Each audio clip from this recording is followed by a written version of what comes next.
Reflections from the path. The more I learn, the more that I realise knowledge alone changes very little.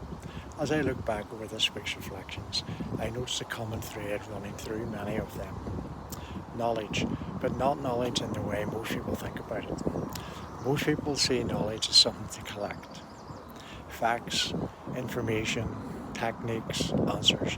Yet one of the greatest lessons martial arts has taught me over the years is that development is not measured by how much information you accumulate. It is measured by who you become as a result of what you learn. And earlier in the week we explored what is often called the beginner's mind. No matter how experienced we become, there is always more to discover. The challenge is that experience can sometimes become a barrier to growth. The moment we say I already know that, curiosity begins to disappear. And when curiosity disappears, development slows down. The best students I've ever met are rarely the ones who believe they have all the answers. They're the ones who continue asking questions. They're the ones who remain curious. They remain open and they remain teachable. And as the week continued, another question emerged. The real question is not, what did I learn today? The deeper question is, how did today's lesson change me? Because information can fill the mind, but the development changes the person. Knowledge should sharpen our decisions. It should influence our behaviour. It should improve our awareness. It should also help us become better than we were yesterday. So this naturally leads on to humility. One of the strange things about learning is that the more you genuinely understand, the more aware you become of how much remains unknown. When I was younger, I thought development was about reaching a destination.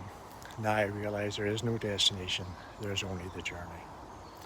There is always another lesson, another insight, another level of understanding waiting to be discovered.